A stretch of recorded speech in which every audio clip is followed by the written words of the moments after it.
बिस्मिल्लाहिर्रहमानिर्रहीम। तमाम देखने और सुनने वालों को मेरी तरफ से अस्सलाम वालेकुम। दोस्तों, वीडियो शुरू करने से पहले अगर आप पहली बार इस चैनल पे आए हुए हैं तो सब्सक्राइब ज़रूर करिएगा और बेल आइकन को प्रेस करना ना भूलिएगा। और इसके अलावा अगर आप मुझे फेसबुक, ट्विटर या पैट्रियन पे ज्वाइन करना चाहें तो इनकी लिंक नीचे वीडियो की डिस्क्रिप्शन में दी हुई है।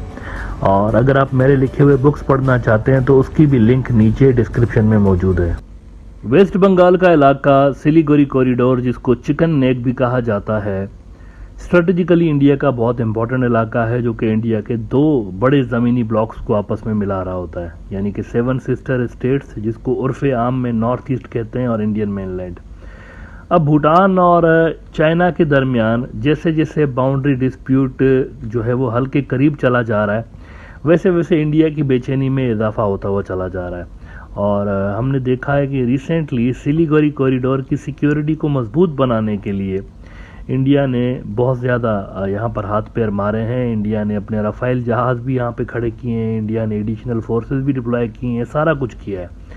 और अब नई खबरें ये आ रही हैं कि इंडिया ने मज़ीद यहाँ पर एडिशनल ट्रूप्स डिप्लॉय करने का फैसला किया हुआ है। और इस बार India Central Armed Police Force, जो उनकी एक बड़ी अच्छी फोर्स है, CAPF इसको कहते हैं आमतौर पर, ये डिप्लॉय करने जा रहा है। ये याद रहे कि यहाँ पर सिलीगुड़ी कॉरिडोर के छोटे से इलाके में, जो कि कुछ ही किलोमीटर लंबा चौड़ा इलाका है, ज़्यादा यानी बड़ा इलाका नहीं है, ये बहुत थोड़ा सा इलाका है, तो यहाँ पहले से ही इंडियन आर्मी भी है, BSF भी है, ITBP भी है, इंडो तिब्बतन बॉर्डर पुलिस जिसको कहते हैं, और यहाँ पर सशस्त्र सीमा बल भी है, SSB जिसको कहते हैं। तो तकरीबन सारी फोर्सेस जो इंडिया के पास थी वो यहाँ पर तो ऑलरेडी हैं ही डिप्लॉयड, लेकिन एक ही बची हुई थी मेरे ख्याल से, ये वाली CAPF जिसको कहते हैं, तो वो भी इंडिया ने अब यहाँ पर डाल दी हुई है। तो इस डेस्परेशन से हमें यूँ लग रहा है कि गालिबन इंडिया को अंदाज़ा है कि वो जो भूटान और चाइना के दरमियान बॉर्डर टॉक्स चल रहे थे वो तकरीबन फाइनलाइज हो चुके हैं और किसी भी टाइम यहाँ पर अनाउंसमेंट भी हो सकती है। अदरवाइज इतनी अर्जेंसी हमें नज़र नहीं आती इंडिया के एक्शंस के अंदर, ये जो फोर्स पे फोर्स डिप्लॉय करते जा रहे हैं सिलीगुड़ी कॉरिडोर के अंदर। अगर आप मैप देखें तो यहाँ जो इलाके भूटान इनको दे रहा है चाइनीज़ को, यहाँ से सिलीगुड़ी कॉरिडोर की ज़्यादा दूर नहीं है। इसीलिए Indians wants to make sure कि यहाँ पे अगर फ्यूचर में क्लैशेस होते भी हैं तो ये वाला इलाका हमारा कम से कम इतना ज़्यादा फोर्टिफाइड रहे, इतनी ज़्यादा यहाँ पे फोर्सेस हों कि चाइनीज़ को घुसने में यहाँ पर दिक्कत हो, परेशानी हो, इतना आसानी से वो घुस ना पाए यहाँ पे अंदर। फाइनेंशियल एक्सप्रेस ने खबर लगाई है इस पे कि India bolsters security of vital Siliguri corridor amidst growing border tensions with China. China's approach of salami slicing, gradually encroaching on territory along the Bhutanese border, has raised concerns. तो एडिशनल फोर्सेस यहाँ पर आ चुकी हैं। अब इस इलाके का जो बॉर्डर लगता है सिलीगुड़ी का, वो लगता है बांग्लादेश के साथ।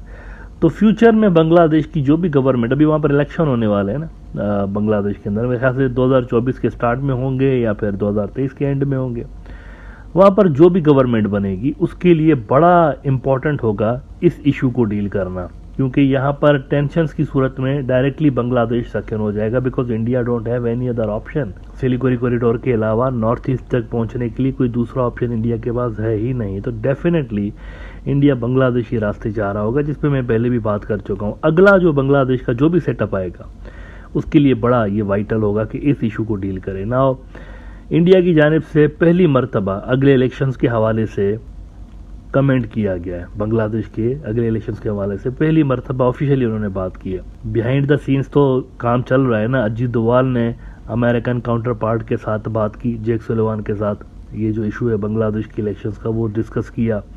इसके अलावा भी खबरें आ रही हैं कि जो इंडियन डिप्लोमेट्स हैं वो अपने कंसर्न्स अमेरिकन को बता रहे हैं कि यहाँ पर जो आप सख्ती कर रहे हैं अवामी लीग के ऊपर, ये हमारे लिए प्रॉब्लमेटिक है, because Awami league is our strategic asset. वो वहाँ पर पावर में होंगे तो हमारा जो वहाँ पर एक फ्यूचर है वो ब्राइट रहेगा, otherwise we will have to work from zero again, तो दोबारा से वहाँ पर सेटअप के अंदर अपने आप को इन करने के लिए। तो उस हवाले से जो अरिंदमन बागची साहब है, इंडिया के फॉरेन मिनिस्ट्री के स्पोक्सपर्सन हैं, उन्होंने मीडिया से बात करते हुए कहा कि दुनिया सारी तो इस पे कमेंट कर रही है ना, लेकिन इंडिया इज़ इंडिया, हमारा और बांग्लादेश का अलग हिसाब किताब है। ये उन्होंने बाकायदा कहा है कि इंडिया इज़ इंडिया, बाकी सारे बातें करे भली, लेकिन हम जो है ना, हम एक डिफरेंट किस्म की चीज़ है बांग्लादेश के लिए। ये अरिंदमन बागची साहब को पता नहीं कैसे उनके माइंड में ये चीज़ आ गई कि हम जो है ना, हम कोई सुपीरियर ही हैं, बस अलग ही हिसाब किताब, हमारे लेवल ही अलग है भाई। हम तो बांग्लादेश के अंदर we are the number 1। The Business Standard ने रिपोर्ट किया है कि वर्ल्ड में comment on election but India has very special relationship with Bangladesh, ministry of external affairs spokesperson. और आगे कहते हैं वो कि द होल वर्ल्ड में comment on it but India is India and we have a very special relationship with Bangladesh. India India है यहाँ। अच्छा, ये ओवर कॉन्फिडेंस को शो कर रहा है मेरे हिसाब से। ये जो बागची साहब बातें कर रहे हैं ना वहाँ पर, ये ओवर कॉन्फिडेंस है। इंडिया इज इंडिया बोल बोल के उन्होंने इंडिया को यहाँ तक लेकर आ गए वहाँ पे। अब देखिए इनकी आंखों के सामने चाइना का भी तो ठीक ठाक असर और रसूख वहाँ पर बन गया है ना। अदरवाइज क्या ज़रूरत थी अमेरिकन को बीच में पड़ने की। अमेरिकन ये जो अवामी लीग के ऊपर दबाव डाल रहे हैं, ऐसे ही डाल रहे हैं, सवाल ही पैदा नहीं होता। इसके पीछे कोई रीज़न है, कोई लॉजिक है उनकी, और वो लॉजिक यही है कि यहाँ वो समझते हैं कि चाइनीज़ ज़रूरत से ज़्यादा स्ट्रांग है यहाँ बांग्लादेश के अंदर। इसीलिए वो समझ रहे हैं कि स्ट्रेटजी चेंज करनी चाहिए, रीडिज़ाइन करना चाहिए, जिसको इंडियंस तैयार नहीं है इतना बड़ा रिस्क लेने के लिए, क्योंकि उन्होंने डेकेड्स से लेकर अवामी लीग के ऊपर ही इन्वेस्ट किया हुआ है। तो वो तैयार नहीं है इतना बड़ा रिस्क लेने के लिए, वेस्ट तैयार है। तो चाइना से जुड़ी हुई ये चीज़ें हैं। लेकिन इंडिया के अंदर जो बागची साहब की ओवर कॉन्फिडेंस देखकर मुझे लग रहा है कि ये कॉस्टली भी पड़ सकता है इंडिया को। अच्छा, क्रैकडाउन वहाँ पर जारी है अपोजिशन के ऊपर। अभी हाल ही में सुनने में आया कि बांग्लादेश के अंदर जो बीएनपी पार्टी है उनके कुछ लीडरों को कोई जेल में डाल दिया लंबे अरसे के लिए। ये मेरे ख्याल से इलेक्शन इंजीनियरिंग करने की कोशिश की जा रही है। जैसे पाकिस्तान के अंदर भी इलेक्शंस को इंजीनियर करने की कोशिश की जा रही है ना। इमरान खान को जेल में डालना, एक भी मुकदमा उनके ऊपर नहीं था। पिछले 25-27 साल से इमरान खान पॉलिटिक्स में था, एक भी उसके ऊपर केस नहीं था। लेकिन जैसे ही उनकी गवर्नमेंट गई है तब से लेकर आज तक लगभग 200 के करीब उनके ऊपर मुकदमा बनने वाले हैं।